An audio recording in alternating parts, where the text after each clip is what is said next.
legislators failed to act on the deal, and Texas lawmakers are uneasy over proposed private toll road system approved a 2-year moratorium on such contracts last year.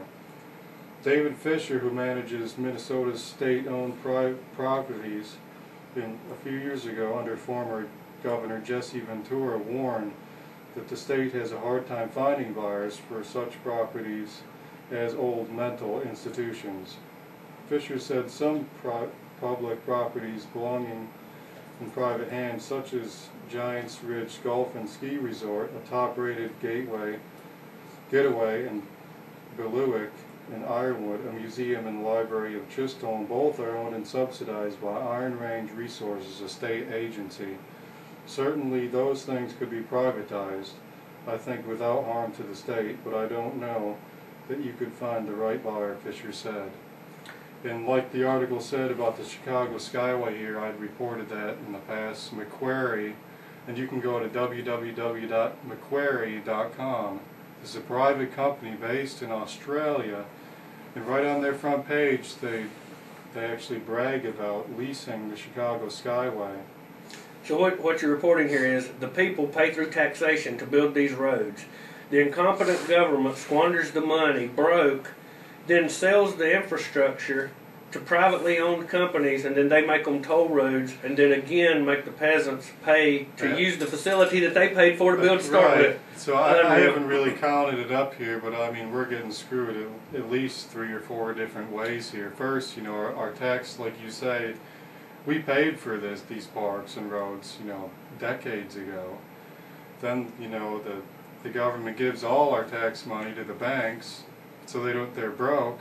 So then they have to lease out something that we've already bought, charge us for it. Sell out the middle class. I mean, it's amazing to me the ingenious ways that they can come up with to sell us out, and the people just sit back and take it.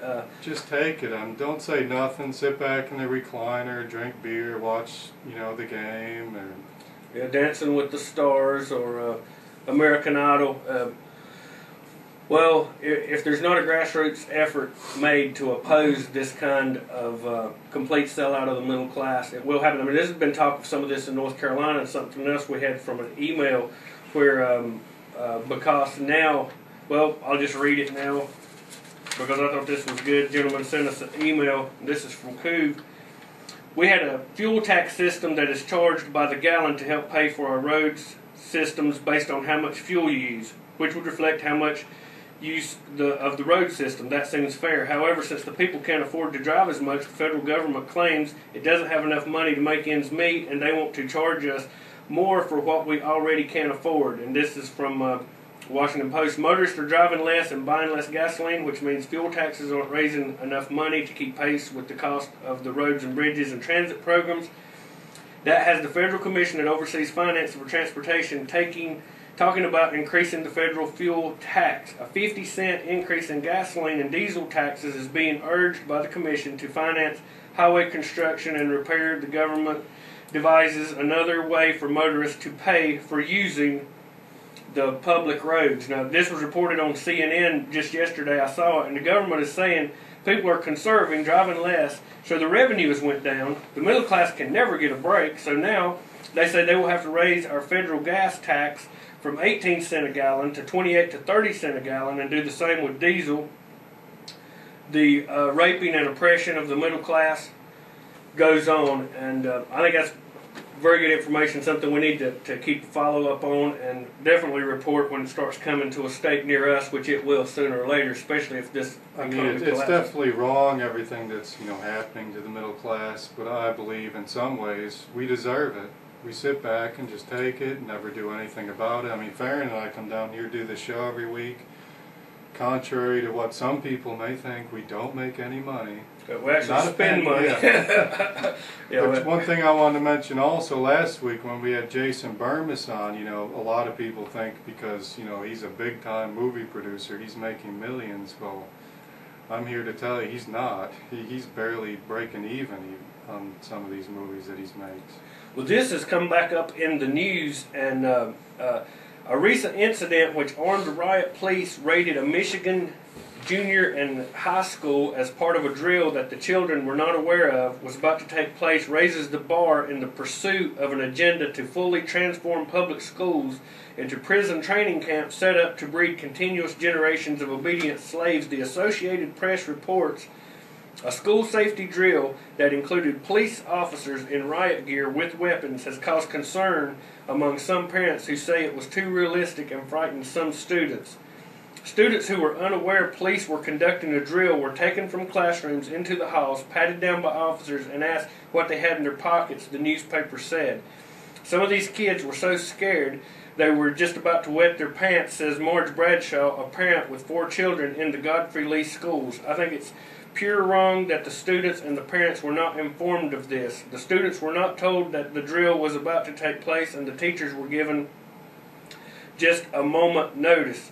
So we've seen this. This has occurred in Michigan. It also occurred in South Carolina. And personally, I think it is to indoctrinate our young people in school to accept as normal police forcing them to be searched without any probable cause. This flies against your Constitution, and if we allow it to go by the board, we will just see more and more of it. Do you have any comment on that, Brian? Well, just like, Alex Jones reported, we had the Marines out with the California Highway Patrol. Yeah, we had that on 2 weeks ago, where they were assisting in DWI checkpoints, armed Marines on the streets. Al called in that day and was very upset about that. People have got, if we don't stand up now, what's it going to be like a year from now or 2 years from now? It's incrementalism. I mean, if it's just like any bully, if they see they can get away with this, then they push it even further and further. This flies in direct contrast with our constitutional rights. If we do not stand up, like Brian likes to say, we are here to protect our rights. Our rights are not here to protect us. We've got to stand up for something. Well, we want to play a clip. We're going to go to the phones here shortly. We want to get your phone calls. We want to play a clip where Alex Jones was on Russian television. Now, we are seeing more and more patriots being on press TV, Iranian TV, Russian TV. Ron Paul has done some of this. They are getting their message out to the rest of the world that we have a problem here in the United States of America, that freedom is bound in chains. So we're going to go ahead and play this. This is Alex Jones on Russian TV. It's about 4 or 5 minutes, and any of these videos is on our website, therealnewsradio.com. Go ahead, Ty, whenever you're ready. We have the Anglo-American establishment based in England and the United States that has enslaved our people. And they are using our wealth, our military, our name to carry out this globalist empire, this unipolar world, instead of having a multipolar world. And in the PNAC documents, Dick Cheney, the Vice President and others, called for a new world order or a global government controlled by the United States and England at the expense of the American people. So I'm not only against the United States through proxy starting wars with Russia like they did in the south of Ossetia and Abkhazia, or what they've done in Afghanistan and Iraq. I'm also against the police state they're setting up here domestically, how we're losing our liberties, and what's happening in my country, and having to pay taxes for these things that are unpopular. American people are just like the Russian people, or the Chinese people, or the British people. We want to have trading partners, we want to be friends, we want to get along, just like the Russian people want to get along. But our leaders have hijacked our nations and are using the West against the East, and that's wrong. And so that's why I'm speaking out, because I am a patriotic American who doesn't want the name of my country being destroyed by the United States and its people being used as mercenaries for this global corporate system. One of your most publicized views was about the United States government allegedly having a hand in planning and carrying out 9/11 attacks. Do you still believe in that? There are over 200 examples of declassified documents where the U.S. government staged terror attacks, fully carried them out themselves, or hired criminal groups internationally to fund terrorists to carry out attacks. And we need a huge Pearl Harbor event to scare the public, a huge sneak attack on the order of 3,000 dead, which 9/11 did do. Pearl Harbor killed 3,000, or right at 3,000. We need a huge catalyzing event to terrorize the public into accepting wars, preemptive wars, invading sovereign nations. And that's exactly what happened. People say, well, why did they do it? They did it for